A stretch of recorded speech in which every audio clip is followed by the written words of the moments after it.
Welcome to Shift Talk, where we talk about the workforce challenges and trends that manufacturers and those in the supply chain industry are facing every day. I'm your host, Adam Raymond, and in each episode, we'll bring you fun and in-depth conversations with industry experts and thought leaders who are on the front lines of frontline work. All right, I've got with me today Vivian Sanchez, the Training and Development Manager at Lincoln Premium Poultry in none other than Nebraska. And I want to start by congratulating you on being an award nominee and winner. I think they're all winners. A Manufacturing Institute 2024 Women Make Award, which is fabulous. And not to be outdone, you were just recognized among the 20 under 40 for the Fremont Area Chamber of Commerce. That was really the 20 under 30, right? 20 under. Oh, no, that one was for the Woman Make. The Woman Make was under 30. So if you're under 30, which I just slid right in, you are considered an emerging leader. If you're over 30, you're considered an honoree. Okay. Thank you for clarifying that. All right. So you have a really interesting background, not in manufacturing. No. So how did you end up at a poultry plant doing learning and development? I got to know. First, let me just say, I never thought that I would be in the manufacturing industry. Never in my wildest dreams. If you told me at my graduation that I was going to be in nursing, like, actually, Vivian, you're going to be in manufacturing, I would have told you, get out. Yeah, right? Like, so I'm going to school to become a nurse. And my dream job is working at a poultry plant. Yes, exactly. That's exactly how it happened. Long story short, what had happened is I was in nursing school. I was working full-time. I was going to school full-time. My husband at the time was working nights. I was working days. And I would literally take my children with me to class. I would go on site, take tests, do all the things during nursing school, and I did that for about 2 years. Did they help you on your tests? Be honest, Vivian. I can't spill my secret. They may or may not have. I may have wrote cheat cards on their hands. They were waving at me outside the window. Yes. What does that EKG mean? However, I am bilingual. I come from a very Hispanic family, and my first language was actually Spanish. So looking at me, you would not guess that. You would be like, white girl, blue eyes. But can you imagine entering pre-K and once again, blonde hair, blue eyed girl. And they're like, does she not know English? Yeah. What's wrong with this girl? And I didn't. Because you didn't. I didn't know English. I didn't learn until I went into school. So that's a fun fact. But like I was saying, my mother was helping members within her neighborhood filling out applications. And she was like, Vivian, I really can't go this day. Can you go help so-and-so fill out this applications for a new plant that's coming to Fremont? And I was like, sure, okay, $50. No, yeah, right. Let's go. So I go and I'm helping these individuals fill out the applications in this tiny little office. And next thing you know, more people are coming, and who I am, I'm just like, I'll help you too. I'll help you too. I'll help you. You? Outgoing and friendly? I know. Oh my God, who would have thought? So the HR director at the time, she comes out and she's, I don't know you. She's, but here's an application. If you're interested, please consider. And I was like, oh, no, ma'am. Like, I'm fine. Way. I'm in nursing school. It's okay.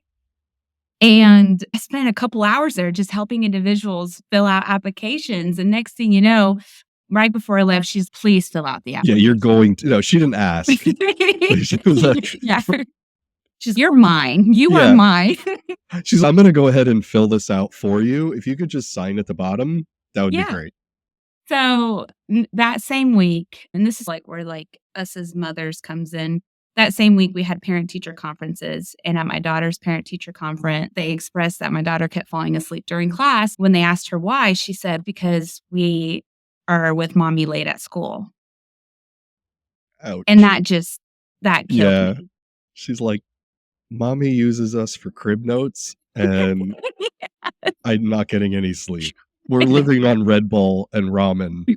I'm worried at this point that Child Protective Services is going to come knocking at my door because God, I'm over here trying to provide a better future for my children, but yet I'm malnourishing them. I'm sleep depriving them, all these different things. And I was like, oh my Lord. And the teachers, we understand what you're going through, but we are concerned for her. And so I filled out the application. They called me right away. I interview, and before I leave the parking lot, they called me back and offered me a job. Of course they did. We cannot let her walk out the door. Nope. And it was a $9 increase from what I was making. Without the nursing degree. Without the nursing degree. And I was like, oh my gosh. Manufacturing starting to look. Yes, You're like, huh. Then on top of that, they're like, we are a new company. There's going to be lots of hours. You're going to put in all this overtime. And for a mom who's struggling at that time financially with her family, all the things, like it was a risk. It was a huge risk. But looking back, it's the biggest risk that I've ever taken that has changed my life most substantially. Like it's crazy to think about it now. So for those that don't know, Lincoln Premium Poultry is located in Fremont, Nebraska. We are owned by Costco, and Costco is also our customer. We supply them 2 million chickens a week. A week? We process 2 million chickens a week. That's a lot of poultry.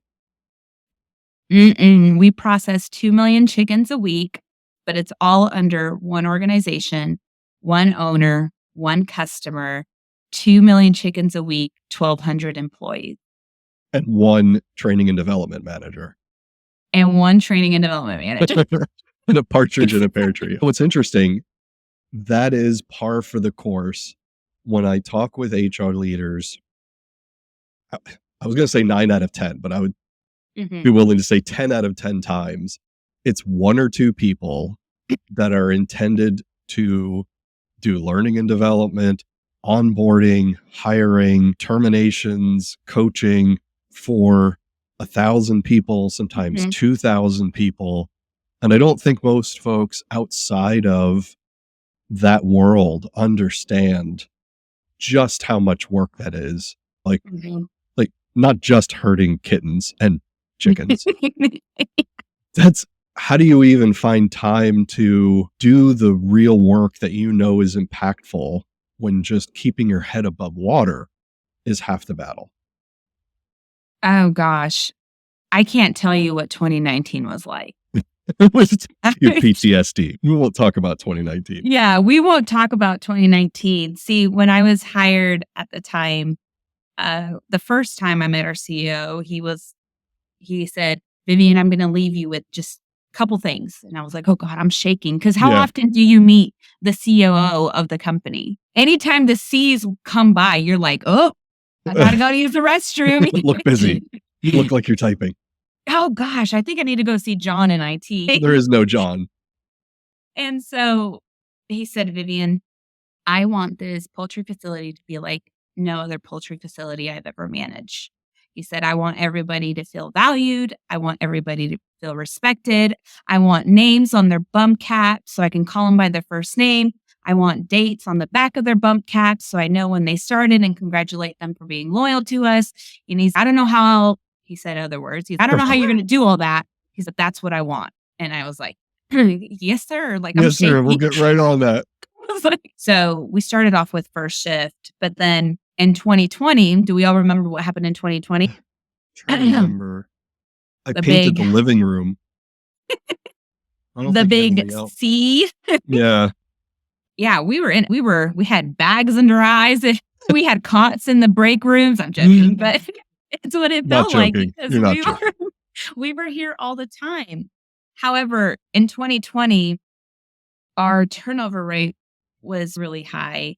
And we used COVID, like many other industries have too, organizations that we've talked to, they use COVID as like this breakthrough of, okay, it's time to change the way that we view the industry. 100%. We saw that. Yes. In manufacturing, we're all about creating a great quality product. We're about having a great customer experience. Mm. I love all those things. Now, remember, I'm coming from healthcare. So I'm like, okay, I want to take care of people. And so when I was introduced into this industry and I started hearing about the treatment some of our employees were feeling from other organizations, such as they were just numbers, they were robots, people would even Right. call them by their names, they would use slander, all these different things. And I was like, but why? Why does it have to be that way? It doesn't have to be that way. And many people don't want to do that because that's what it's been for all these years. They're conditioned to believe that we have to focus solely on our product and our numbers and our processes, but you're forgetting the people that are getting you there. 100%. And so my mindset, and with many of my team members, was okay, we are going to produce a great quality product. We are going to make sure our consumers have a good experience. We're going to make sure our people do too. Yeah. I think that was the turning point for a lot of reasons, right? You had all of these issues you had to deal with, Mhm. and then workers changed too. Did They, you see that? of course, the mindset of, is this really what I want to be doing for the rest of my life? Are they really taking care of me? Why can't I do that too? So we had to get very, I'm going to say, unique in the way that we went forth with things. And I remember one meeting, we're sitting with our CEO and we are talking about the programs that we want to implement, the celebrations we want to do, the Mhm. recognition we want to provide. And I call it the foo stuff. I live in the foo. Is that the official name of the project? Yeah, he said he calls it all that foo stuff is what he does. He's all that foo stuff. And I live in that world. I love that world because it makes people feel good. Yeah. So I'm telling him all these things, and he sits there, his hands are crossed, and he's just looking at me. And he goes, Vivian, do you know what my thank you was for my hard work? And I said, no, sir, I do not. And he goes, my paycheck. I said, okay. You Okay. think just reliving that moment. Uh-huh. And I was like, okay. And we explained to him, me and Cindy Serrano, who's our director of organizational development, we were going through all these things. And I was like, look, this is a generational cycle thing. It is time for us to break those down because I'm very passionate about that. I see it all the time. And I expressed to him that we are going to continue losing our people if we do not implement these programs. As much as you say, you told me in the very, and I brought up the story. I said, you told me Mhm. you wanted every single employee to feel valued. You wanted every single employee to feel respected. These programs can do that. And he said, okay. He thought about it. And I left the room like, so, oh my God, like I'm Did getting I just do fired. that? Somebody go get my box from the printer room, pack up my cube. It was Like great this working is, with you folks. it was fun while it lasted. Yeah, yeah. Back, and he stood in the front of the cube and he said, run with it. And that's all he said. And oh my gosh, just talking about it, you see again, reliving that moment. Yeah, there's just lots of programs that we've developed, and we could talk about those further, but that's what initiated all the different things that we've done at LPP to make sure that we get that turnover rate to where we are now. We started, gosh, with an 86% turnover rate. And in the poultry industry, there's a 106% turnover rate, which is very substantial when you think about it. But currently we're sitting at 34%. 34% turnover rate. Yeah, that's probably one of the lowest numbers I've heard Mhm. across dozens of facilities. Typically, we see 100 to 140% turnover. Yeah, I've heard of that. Yeah. No, that's the norm today. And that's Yes. what's funny is those numbers typically include folks who aren't on the floor. That's taking into consideration accounting and IT and your leadership, which balances that out. Most of those folks are going to stay 5, 10, 15 years. We've seen some facilities when you just look at entry level floor hourly production workers, Mhm. the numbers start getting into 300, 400% turnover. That And just breaks my heart. I know. And most facilities don't even want to track it that way because it's depressing. Hearing what you achieved, 34% turnover, how did you get there? Because it didn't just happen. No, it started with celebration. Celebrations? Celebrations, parties. Balloons. And we're not talking about a pizza party. Okay. We're That's talking what about, I was like, it started off with celebrating their 90 days. So when they make 90 days, we then give them a Costco membership. And within their first nice. 90 days, unfortunately, our team has gold hard hats. And what we do to every single employee, doesn't matter whether you're in accounting, whether you're a director, whether you're floor production, your bump cap is going to get a gold stripe. Okay. And a gold stripe of duct tape. And the gold stripe of shame. Yeah, lack of better word. But that gold stripe, what really started was our touch point program, because we were able to go on the production floor or into the office area and identify those that have a gold stripe are still less than 90 days. Because we saw that we were losing the most of our employees within their first 90 days. Yes, exactly. Touchpoint program originally started on paper, and it was where we would go to every single new hire. Okay. We would go to the production floor every single day. That was a non-orientation week. We would ask them, how are you doing? Has your supervisor checked up on you? Do you have any issues for me at this time? And they'd be like, yes or no. And we would go and we'd write our stuff on a paper and be like, okay. And then we would come back into the office, enter all of that into an Excel spreadsheet. It was a very lengthy process. And then Cindy Serrano, she was our training and development manager. Now she's our director. And she's, hey, I use Safety Chain for all of our data analytics. We should put our program in there and then see what else we can find. So then we did. And from instead of doing 90 days, now we do 90 days. We do 3 to 6 months. We do 6 to 9 months. And then we do 9 months to a year and a year up. And we have what are called daily touch points, and we have what are called weekly touch points. Dailies are where we just go to the production floor and we just check in with people. We have to hit a certain number for our KPIs, but our weeklies are more in-depth questions where we ask them, do you have all the tools necessary to do your job successfully? Are you safe? Do you have any pain? Has your department manager come and visit? Do you even know who your department manager is? How many times has your supervisor checked on you? If their supervisor only has checked in on them one time that whole week, it fails the touch point. And what I mean by it fails that whole report, and it'll kick back an email to me, our director, and then all of our HR. Wow. So then all of us, we will check in with that employee. We will follow back with them. And that's the biggest thing with the Touchpoint program. You're getting all this information, but what are you doing with it? I was just going to ask you. Yeah. Because it's great to check up on the people, but if the people realize that they're expressing their sincere concerns with you and you're not doing anything about it, you're going to lose their trust. They're just going to say, oh, they just want to hear what we call the chisme, the gossip, right? They don't really care what's going on. They just want to know what's going on, but they don't care. We didn't want that. So through that program, we realized there was a time where we were up again in our turnover. And we were like, what is going on? So we did a heavy hit on touch points where it was for the whole week, all day, we were on the production floor. And what we found out through that program was that people were leaving because of their boot. Their boots? Their boot. Can you believe that? Their boot.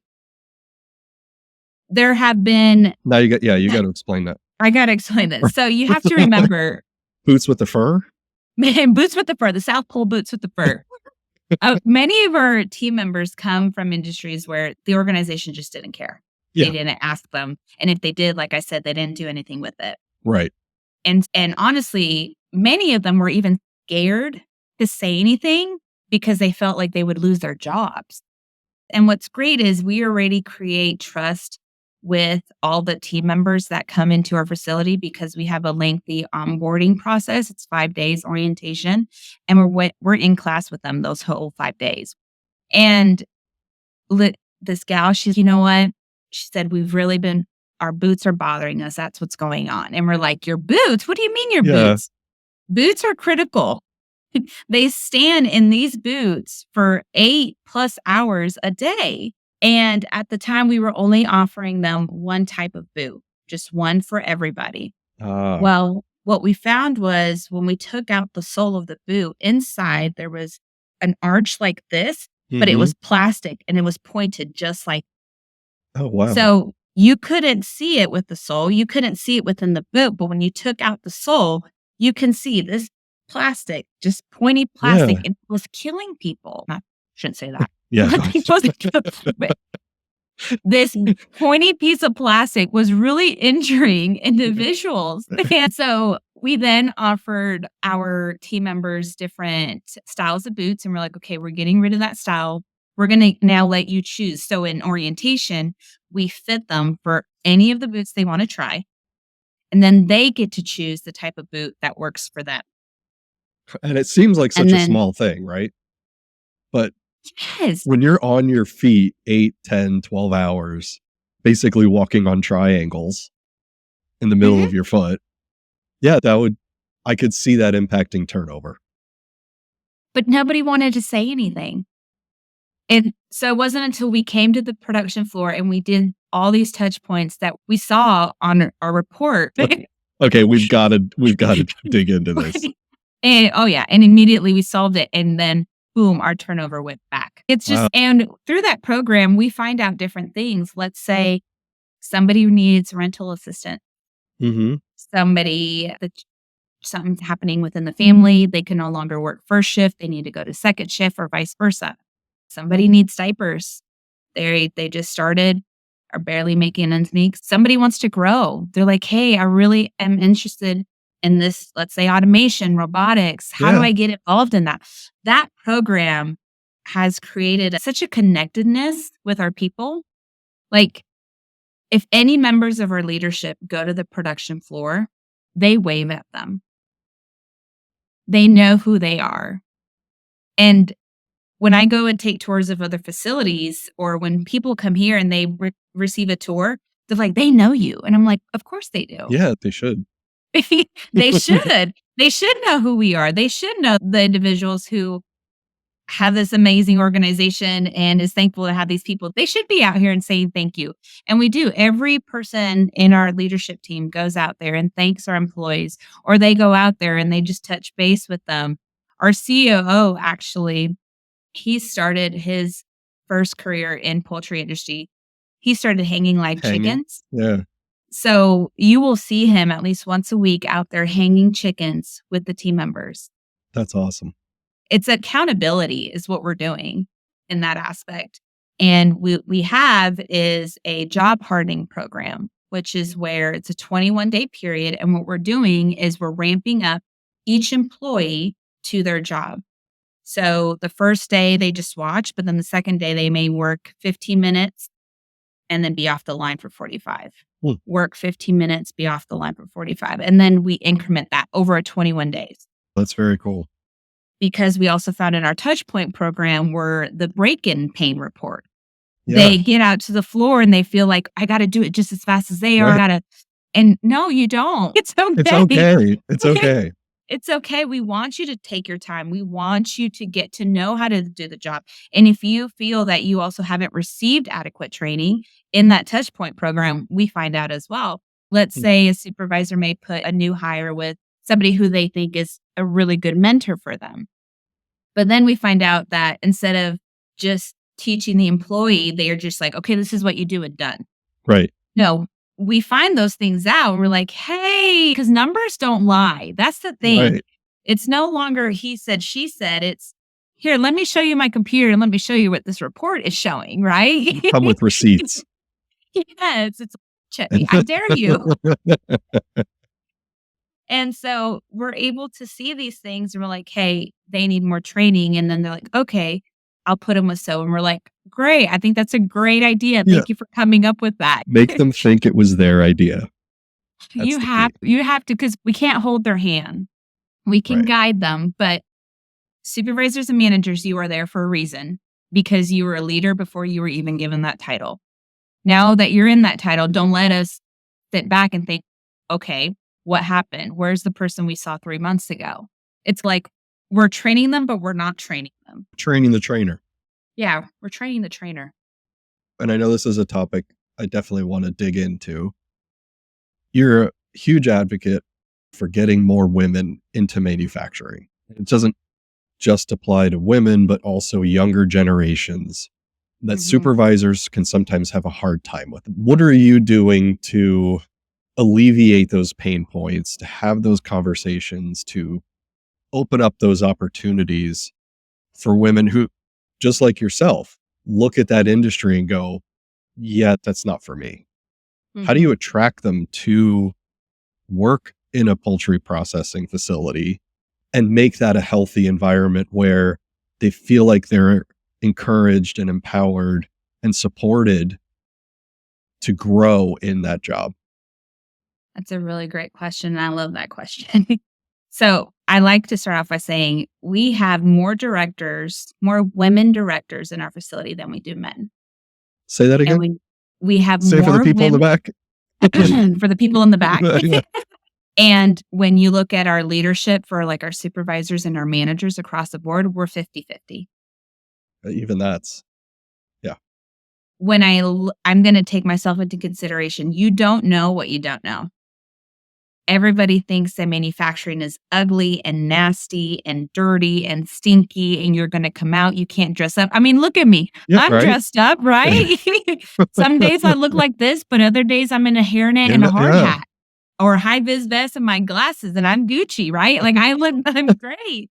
Do your safety glasses have like rhinestones? Did you bedazzle No, them? You need we to can't get on have that. that on the floor. We can't have it on the No. production Oh, floor. you can't have a bedazzled gem in somebody's Yes. chicken. No, the biggest thing that we can have is a pink hard hat, but our director of administration has that. I actually wouldn't mind like buying some chicken at the store, getting it home, and then there's just like glitter and rhinestones in it. I think that'd make my day. Adam, I think I need your address, and I'm going to ship you a rotisserie chicken with rhinestones all over the bag. Glitter. But to answer your question, the biggest thing is showcasing your facility. You need to talk about it. You need to showcase that we have women here. These are the different roles. And manufacturing is so much more than just a production floor. There is accounting, there's HR. We have nurses. We have LPNs. Really? Right? We have 2 nurses on staff. We have 2 LPNs. We do in-house hearing tests, drug tests. Like we do that at our facility. We have cafeteria. Nail salon? Is there a nail salon? No, I wish. Come on, put that in the touch point. Put that in the anonymous employee. I think I'd be broke. Work on that though. Yes. But really showcasing your facility and telling the community of the things that you have going on is a really great way. Now, I'm going to say, nobody wants to talk about having women in manufacturing. It's like the elephant in the room. What do you mean by that? Well, I can't say that this is how I feel, but what I've heard is not many women are at the table. And when I tell other individuals we have more women than men at the table, it shocks them to their core. Well, because it's so rare. It's very rare. But once again, it doesn't have to be. Right? So I challenge other organizations, what are you doing to be the one to say those things and shock somebody else? I feel like just speaking about it is a huge impact. And then when they come here, we open our doors for tours all the time. So if anybody's ever interested, please come by. When they come in and they see our cubicle office, first thing is, wow, there is a lot of women here. Yes, there is. We do have apprenticeships. We do have internships. But as far as a mentorship program, I don't feel that you need to have something set in stone and on a paper for there to be a mentorship program. I look at my own case scenario with my director of organizational development. She has had over 27 years in manufacturing. She comes from where, she's a woman. Nobody cared about her. Right? She didn't have no say at the table. She couldn't even go into the room where the table was at. Right? And so She has been a huge mentor to me. And this is where manufacturing used to be. And this is where it's going. And she mentors me all the time of no, fight that battle. No, say that. Like she empowers me. And we need more women like that. We need more women to empower us. And it's goes back to that generational cycle thing. And it's our jobs as the younger generation to shed light on that. And because we're both learning together, we should be showing them and they are showing us. Pretty soon they're going to be leaving this industry and it's going to be Mhm. us young, needy people wondering what do we do with Bougie our hands. millennials. I've gone to colleges and I've seen girls that are into robotics and then we Mhm. show them videos of our robots and they're like, oh my gosh. That is And they're so like, cool. can I get your card? And then next thing they're emailing you and say, I can't wait to apply. Like it's things like that. No, what they really said is, that is fire, girl. Yeah. Yeah. That is fire. But I look at like my daughter and she's telling me of all the things she wants to do. And I'm like, you can make that same amount of money, if not more, in manufacturing. And they've never heard that anywhere else. That's Why what's don't they talk interesting. about it? They don't. When they talk about robotics and STEM, and it's always focused on, oh, you could go work for Microsoft. Oh, I have to go into a computer science track and I have to go get a master's degree and I can't afford that. That's probably one of the biggest hurdles. It feels unattainable. I could Mhm. never afford to go to college and go to graduate school, but to realize, oh, I could start at an entry level role in manufacturing and the Mhm. company, more often than not, will help me get whatever certification, whatever degree, whatever training while I'm making money, while I've got a job, and I'm getting the education to be able to make 6 figures or more. Mhm. And they're not even presenting that to students. Mm-mm. I think we're in the very early stages of it because I know one of our local schools is teaching kids in third and fourth grade how to code. And I'm seeing more girls in all of STEM projects, which is amazing, right? Because I'm like, you go, girl. Yeah, no, 'Cause there's a lot of great programs out there. It's exciting. there is. But the biggest point is organizations, manufacturing industries, if you're not partnering with your schools and your local colleges, you need to be. Because that's also not Exactly. only where you're just going to get women, you're going to fill that skills gap that we're all going through right now. So It's only that's going a to get worse. it is. And so programs, leadership programs, touch point programs, we have a machine operator to maintenance program. We have English as a second language program. We have Spanish as a second language program. We offer 5 different levels of maintenance programs in-house. So it goes back to service for your Mhm. people, not just service for your product, service of your numbers, but service of your people. And there's some people that are not there yet. And if they're not, please reach out to me because I would love to talk to you about generational cycles in the workplace.